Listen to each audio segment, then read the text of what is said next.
Mankafaliana indray no iarabanantsika rehetrarehetra manaraka an'ity fitoriana ity miomana eona amin'Andriamanitra ao laharana fa 7 sy 900. Misaotra ny tompontsika fa mbola nomeny tombonandro pahavelomana noho ny fahasoavana sy ny famandrapony afaka iain'ny teniny.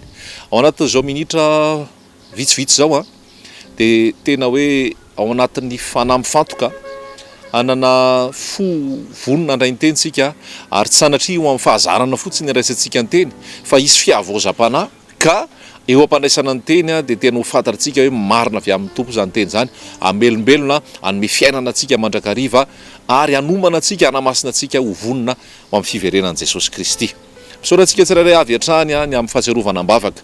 Betsaka ny ady, betsaka ny fitsapana, betsaka ny zavatra rehetrarehetra izay lalovana ao anatin'izao asa fitorian'izao fa matsapa fandresena mandrakariva ary manoatra noho ny mpandresy amin'ny alalan'i Jesosy Kristy tompo ilay tiantsika noho ny fahasoavany, noho ny fitiavany ary noho ny izay hoe fiarahantsika miompom-po ny fitondrana am-bavaka izay ataon'ny tsirairay avy fanohanana amin'ny lafiny rehetrarehetra dia isaorana antsika zany noho izany fitiavana asehontsika tsirairay avy zany amin'ny endriny maro samihafa. Ho an'i Jesosy Kristy ny voninahitra ary izy no isandratra amin'ny zavatra rehetrarehetra. Amin'ity androany ity dia handray teny indray tsika momba ny Jesosy ihany, mikasika ny hoe inona ihany koa ny lafiny mbola tokony fantatsika ny amin'ny Jesosy sy ny mombamomba azy. Tadio fa rehefa mandray tenin'Andriamanitra tsika manomboka amin'ny Genesisy ka hatramin'ny Apokalipsy dia ahafantatra an' Jesosy ny tanjontsika. Zay le izy, ahafantatra an' Jesosy ny tanjontsika ao anatin'ireo boky rehetrarehetra ireo. Dia androany indray tsika rahandray ity teny ity dia tena hoe halalan'i Jesosy bebe koa indray ka amporisika ampifaly ampahery antsika izany fahalalana bebe koa an' Jesosy zany. Ato amin'ny Lioka, Petera moa ny tantaraina zany ao anatin'ny Lioka, le Lioka vakitsika ity. Lioka toko faha 12 andininy fa 1:30. Lioka toko faha 12 andininy fa 1:30. Dia zao no voasoratra ao. Aroy ny tompo. Ry Simona, indro Satana efa nilofo nitady anareo ho korohiny toy ny vary, nefa izao nangataka ho anao mba tsy ho levona ny finoanao, ary rehefa mibebaka ianao dia ampaherezo ireo rahalahinao. Jesosy Kristy no miresaka amin'ny mpianatra eto ary miresaka amin'ny Petera izy. Ny zavatra misy dia alohan'io izy dia niresaka taminy hoe mpianatra lasa ny fanditra hoe iza ny lehibe amintsika. Dia Jesosy nampianatra avy eo hoe ny eto amin'izao tontolo izao misy ny lehibe sy ny mampanompo ny kely, fa aminareo izay te ho lehibe aminareo ko mpanompon'izy rehetrarehetra. Dia Jesosy niteny hoe za raha tonga teto aminareo dia naka ny endriky ny mpanompo. Dia taorianan'iny amin'izay Jesosy niteny tamin'ny Petera an'ity resaka ity hoe Satana, ratsorina le resaka dia zao, Satana zany niresaka tamin'i Jesosy ary resaka tamin'i Jesosy izy dia nitaky an'ny Petera sy ireo mpianatra ireo sy ireo mpino ireo hoe tena raha atao amin'ny teny frantsay hoe déclarer guerre, hoe tena hoe hitady izay amonona ampotehana andry Petera sy ny mpiara-miasa aminy sy ny mpianatra ny tompo rehetrarehetra mba tsy hoe ambany fahasoavan'i Jesosy Kristy. Zay zany ny takiany Satana teo amin'ny Jesosy. Zavatra tsara ho fantatsika zany, zavatra manery moa zany tato dia ny ampahery ny fiangonana hatrany, ampahery antsika rehetrarehetra izay manaraka an'izao teny izao hoe tena hitondra fampaherezana manoloana izao vaninandro iainantsika izao Jona 24. Ao anatin'ny ady tsika efa miverimberina foana zay, ary rehefa ao anatin'ny ady tsika marina fa miteny ny tenin'Andriamanitra ary tsy iverenantsika intsony zay fa zay foana ny fampianarana hatramin'izay hoe miadiny ady tsara ny finoana. Zay lazain'ny Paoly any amin'ny Timoty any. Manarak'izay koa Paoly dia niteny any amin'ny faraparan'ny epistily nosoratana amin'ny Efesiana any hoe tafio avokoa ny fiadiana rehetrarehetra izay omen'Andriamanitra mba hahafahanareo manohatra amin'ny andro mahory amin'ny fanangolen'ny devoly. Dia ao anatin'izay koa ny tenin'Andriamanitra dia miteny koa Petera hoe mahonona tena miambena fa ny devoly fahavalonareo mandehandeha taka ny liona mierona mitady izay harapany. Zay zany le tranga, zay ny zava-misy ary miteny mihitsy ny tenin'Andriamanitra hoe antaninatsika, anadytsika. Dia misy andraikitsika ao, misy mila fahavononana avy amintsika ao iady, ary ny tompo anie ampandresy antsika ao anatin'izay. Fa ny fahamarinana, fampaherezana tiako omenanao amin'ity androany ity ao anatin'io ady io dia le toetran'i Jesosy, le toeran'i Jesosy, le fahalebiazan'i Jesosy, le fahatokian'i Jesosy. Zao no izy. Jesosy dia mamindra fo. Jesosy dia mahatoky, Jesosy dia marina, ary Jesosy rehefa nanomboka zavatra tsara tao anatinao dia teneniko izay ary tenin'Andriamanitra izay hoe izy no atateraka an'izay. Zavatra misy eto dia niteny mihitsy izy, teny mihitsy Jesosy hoe i Satana nge dia mitady anareo mihitsy ho korohany. Zao zany zavatra davin'ny Satana. Dia davin'ny Satana ianao hiala, tsy hoe ho ambany fahasoavan'i Jesosy Kristy intsony. Dia davin'ny Satana ianao hiala, tsy eo ambany fiarovan'i Jesosy Kristy intsony. Dia davin'ny Satana ianao hiala amin'ny famonjena ka ho very indray. Zay zany dia daviny, ary tsy faly mihitsy izy amin'ny fiangonana. Tsy tiany io fiangonan'i Jesosy Kristy io, tsy tiany devoly io, tsy faly amin'io izy. Ary io kendreny mandrakariva, kendreny isan'andro isan'andro ho potika, ho rava, ho levona. Miady amin'io izy hatramin'ny farany zany. Ary io nge nanomboka tany amin'ny Genesis rehefa lavo i Adama sy Eva dia nametraka teo Andriamanitra ny teny hoe ampihandrefesiko ny taranaka mitaraky ny vehivavy sy ny taranaky ny menarana. Nanomboka tany le guerre-ny amin'ny devoly, ny fanaratsy sy ny voarin'Andriamanitra, ny zavaboarin'Andriamanitra, ny zanak'Andriamanitra zany. Nanomboka tany ny ady, ary dia ady foana ny fiainana, ady foana maizana sy ny mazava, amin'ny marina sy ny diso, amin'ny tsara sy ny ratsy. Dia eto dia zay mihitsy tadidinao le tenin'ny Satana koa rehefa nihaona tamin'Andriamanitra izy, nihaona tamin'i Jehovah izy dia niteny Andriamanitra hitanao ve Job mpanompoka fa tsy misy oatra anazy. Dia avy eo Satana niteny teo hoe dia davin'i Job io nge, i Job io nge mahatonga azy mijanona eo aminao dia zao hoe tahinao izy, manambady izy, mananjanaka izy, manana fananana be izy, milamina amin'ny fiainana, ary zay ny ijanonana eo aminao. Fa kitio kely nge ny fananana, kitio kely nge ny mombamomba azy rehetrarehetra raha tsy hitanao fa hiala aminao izy. Dia inona no lazain'Andriamanitra? Ataovy ary ozy izy, fa zao niainy ihany ny azakasianao. Zao ny zavatra tiako lazaina anao, Jesosy Kristy tompo no mifeny zavatra rehetrarehetra. Averiko zay, Jesosy Kristy no mifeny zavatra rehetrarehetra. Io devoly io ara dia Jesosy no mifehy an'io, fantaro zay. Jesosy no mifehy an'io. Jesosy no manome alalana an'io hoe andeha ary, hanao antsy, hanao anzaroa. Tsy afaka nikasika ny Joba mihitsy ane Satana raha tsy Andriamanitra no niteny hoe ndana ary atao fe. Mbola naka permission tany amin'Andriamanitra izy, tany amin'ny Jehovah tompo izy. Zany hoe Jesosy no mifehy an'io zavatra rehetrarehetra io. Jesosy no mifehy ny devoly ihany koa. Eto gaga ianao mahainao an'izany, fa zay ny zavatra misy. Matoa izy miasa, Jesosy zay mbola manaiky azy hiasa. Matoa mbola misy ny loza, matoa misy ny tsy fantatro ny aretina, matoa misy zavatra maro dia tenentsika avy amin'ny Satana, fa ny tompo mbola manaiky an'izay isiny. Dia ny zavatra anankiray koa tadio, misy taona Jesosy rehefa tonga ao anatin'ny filazantsara ao, dia misy devoly vao nahita azy teny alavitra dia natahotra hoe mamindra fo aminay. Ry zanaky Davidy tonga ampizaly anay alohan'ny fotoana ve ianao? Fantany Jesosy.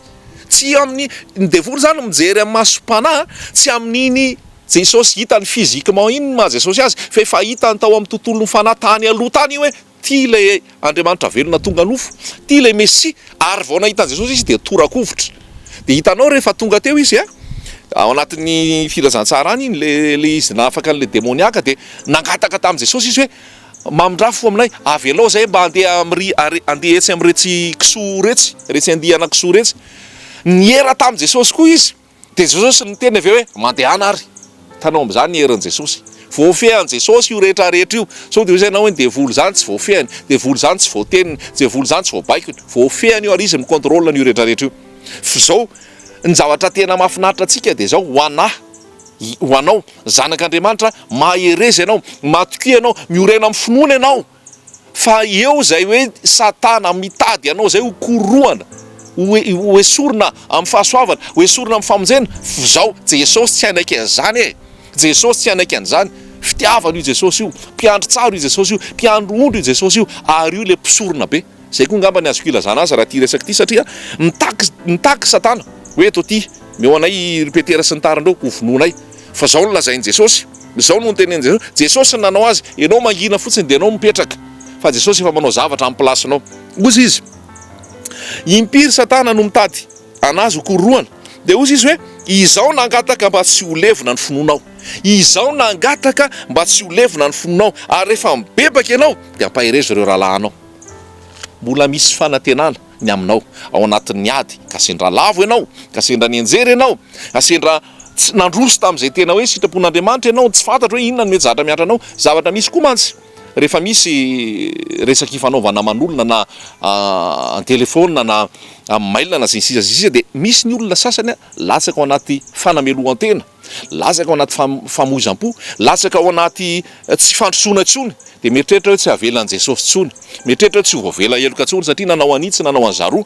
Fa izao no lazaiko anao, voavatana ianao manatona an' Jesosy, hoy Jesosy hoe malemy fanahy sady tsy miavonam-po. Voavatana ianao manaiky an' Jesosy, manaiky ny fanapahany, Jesosy indray mandray anao, manangana anao ary mitondra anao indray ho amin'ny zay sitrapony isan'andro isan'andro. Fa aza mijanona amin'ny fanamelohan-tena, aza mijanona ao amin'ny fanakiviana, fa ny devolony manameloka, ny devolony manakivy, fa Jesosy dia mampitraka sy mampijoro ary mamela anao hatrany rehefa miaiky ianao, rehefa mangetaheta hiaraka aminy isan'andro isan'andro.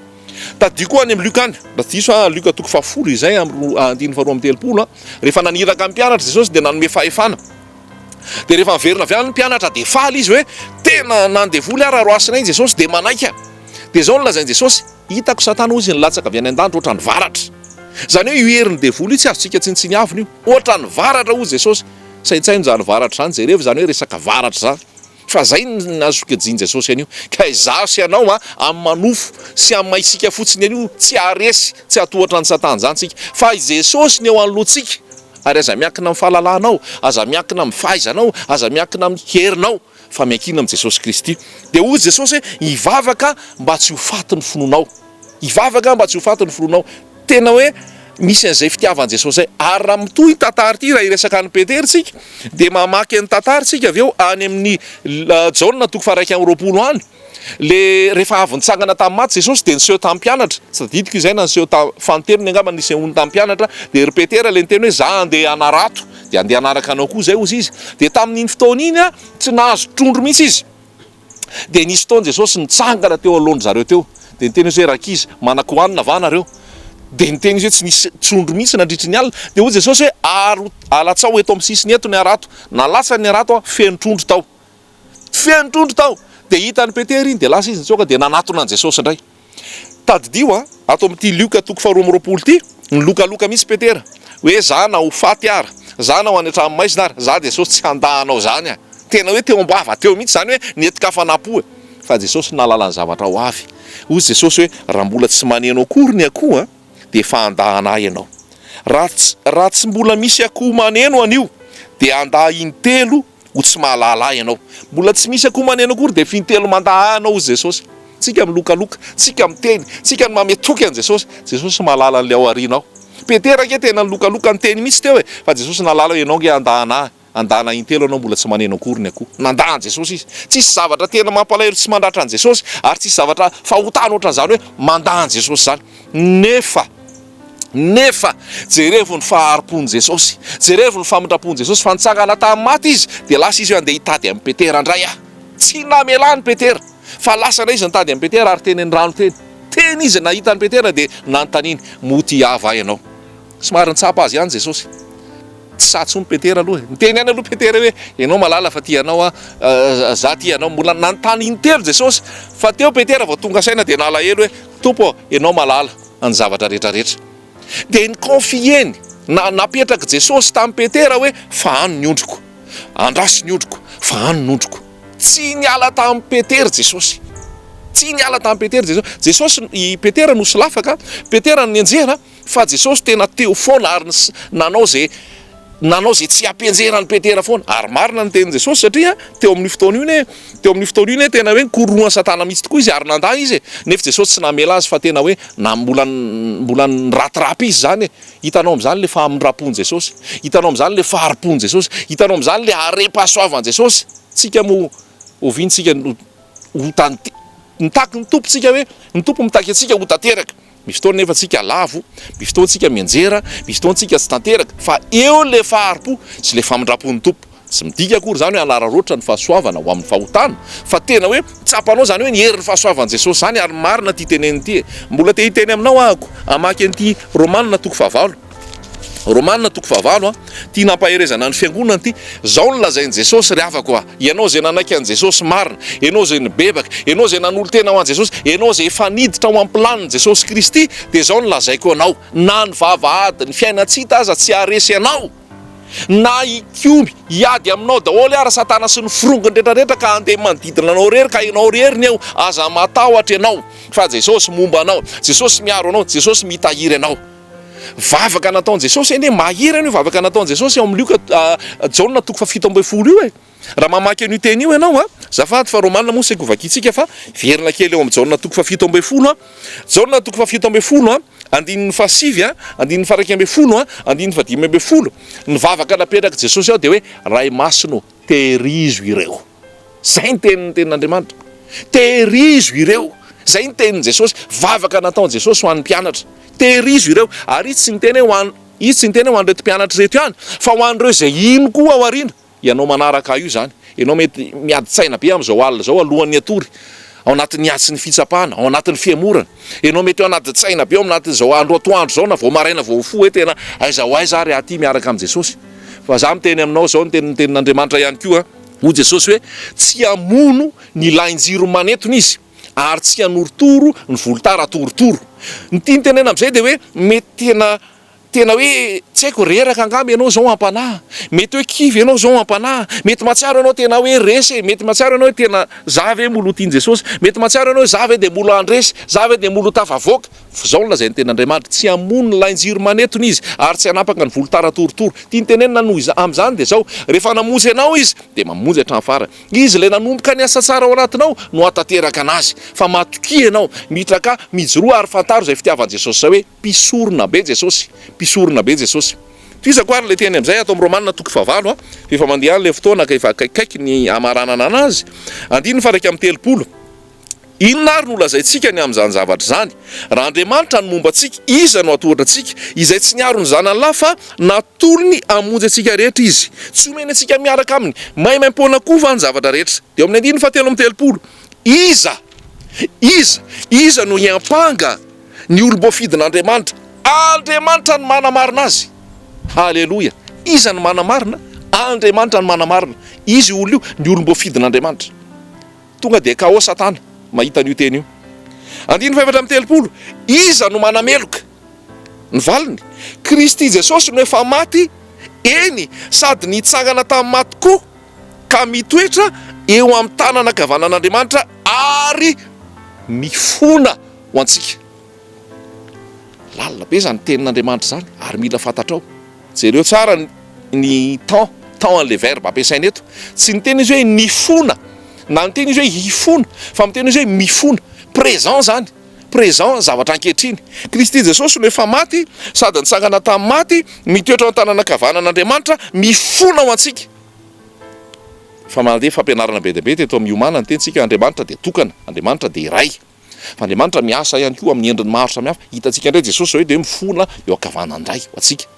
Tena hoe misy izay fitiavan Jesosy zay antsika zany tsy mety levone. Te ampahery anao anatin'izany te zany, 2 minitra sisa ny fotoana. Fa manasa anao hamaky ihany koa ny Hébreu 7, Hébreu 7, 7, 7, 10, ahitanao an'izany hoe Jesosy mpisorona be zany ary manao fisoronana mandrakizay. Dikan'izany mpisorona zany dia misy olo toerana, misy olo vava. Jauna voalohany 2 de misy koa hoe raha manotsika de manana solo vava. Jesosy le solo vava. Hitanao amin'izany le plasinao eo anatrehan'ny tompo raha zanak'Andriamanitra marina ianao, aza manaky kiviny devolo sy mpitehany devolo zany. Fa Jesosy le mpisorona be mifona ho anao ary mahavita azy io. Satria rehefa nanao fisorona Jesosy, tsisy ny sorona tsony tao aorinany fa afa-pony ray. Izy sady sorona, izy no mpisorona. De tia ampahery anao amin'ity androany ity, anatin'ny ady matanjaha, ao anatin'ny fitsapahana mahereza, raha sendra solafaka mijoroa, raha sendra tena hoe tao anatin'ny fiemorana mbola fotoana fahana miveriny zao, ary ao anatin'ny fiemoranao Jesosy mbola misitona anao. Amaranao ka azy de any amin'ny Isaia 1:7, Isaia 3:7 de ozy izy hoe izao no mitantana anao amin'ny tanakavanany fahamarinako. Izao le nanavotra anao, ianao de izao le miteny aminao hoe aza matahotra. Zany lazain Jesosy Kristy amintsika daholo zany, ka aza manaky ampangovita ny devoly ianao, aza manaky ampangovita ny zavatra misy ianao, aza manaky ampangovita ny zavatra mandidina anao ianao, fa fantaro hoe ny tanakavanany fahamarinan'ny tompony miazona anao. Tsy izy io tanakavanana io, Jesosy anie io tanakavanana io e. Ary farany tena maranako azy a, dia hozy izy le ten'Andriamanitra hoe famindrapo sy fahasoavana nandraka amin'ny andro rehetrarehetra iainako. Jesosy Kristy zany mitantana antsika ary manarona antsika fahasoavana sy famindrapo. Isika dia aoka toky azy fotsiny, ary izy averiko farany hoe ilay nanomboka ny asa tsara tao anaty no atateraka an'izany hatramin'ny farany. Fa mahireza, matoky ianao ary misaora azy, fa tsy afo izy na andao anao, fa velona izy, velona mandrakizay izy. Ho azy ny voninahitra ho amintsika ny fahasoavana sy ny fiadanana. Amen.